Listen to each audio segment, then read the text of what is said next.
அவன் மேலே ஒரு சின்ன க்ரஷ் இருக்கும். போகும்போது வரும்போதெல்லாம் நான் பார்த்துக்கிட்டே இருப்பேன். அவன் வேற பொண்ணை பார்ப்பான். தண்ணி குடிக்கிறதுக்கு ஒரு ஃபில்டர் மாதிரி வச்சுருப்பாங்க. நான் என்ன பண்ணுவேன், அந்த சைடு போகும்போதெல்லாம் அந்த ஃபில்டரோட கேப் இருக்கும்ல, அதை எடுத்து இப்படி அடிப்பேன் அவன் மேலே.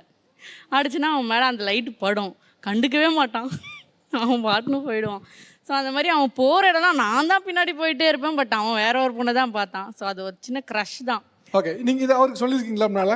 நான் சொல்லியிருக்கேன். என்ன அவர் ரியாக்ஷன் என்னவா இருந்துச்சு? சைல்ட்ஹுட்டில் எல்லாருமே லவ் பண்ணியிருப்பாங்க, சைட் அடிச்சிருப்பாங்க. ஸோ அவங்க சைட் அடித்தாங்க, டம்ளர்லாம் பார்த்துருக்காங்க தண்ணி குடிக்கும் போது. அதெல்லாம் சொல்லும்போது கொஞ்சம் வயிற்றுச்சலாக தான் இருக்கும். தண்ணி குடிக்கும் போது நம்மளை பார்க்க மாட்டா, வீட்டில் நம்மளை ஒரு நாளாவது அப்படி பார்ப்பாளா அப்படின்னு பார்ப்போம். நம்மளை ஒரு நாள் கூட அப்படி பார்த்ததில்ல. ஸோ இந்த மாதிரி ஒரு சில வயிற்றுச்சல் லைட்டாக இருக்குமே தவிர, பட் நோ ஒரிஸ் சார். இப்போ அவங்க சொல்லும்போது நான் பார்த்த ஒரு காம்ப்ளெக்ஷன் வந்து இப்படி ஒரு காம்ப்ளெக்ஷனில் இருக்கேன்னு, அந்த காம்ப்ளெக்ஷன் கேட்டோன்னா உங்களுக்கு என்ன தோணுச்சு? ஆக்சுவலாக நான் வந்து பொண்ணு பார்க்க போனப்போ அவங்க இவங்களோட எக்ஸ்பெக்டேஷன்ஸ்லாம் என்கிட்ட ஷேர் பண்ணவே இல்லை. ஃபர்ஸ்ட் ஆஃப் ஆல் நான் தான் என்னோட எக்ஸ்பெக்டேஷன் சொல்லிட்டு இருந்தேன். இப்போ நீங்கள் இவங்க சொல்கிறாங்க டாலாக தான் பிடிக்குன்றது வந்து என்கிட்ட சொன்னதே கிடையாது. அதான் இப்போ அவங்க கொடுங்க, அதுதான் ஆக்சுவலாக கேட்டேன். இப்போ உங்களோட எக்ஸ்பெக்டேஷன் டால் ஃபேருங்கிறது ஒரு காம்ப்ளெக்ஷனாக நீங்கள் வச்சுருந்தீங்க. இப்போ உங்களோட எக்ஸ்பெக்டேஷன் என்ன?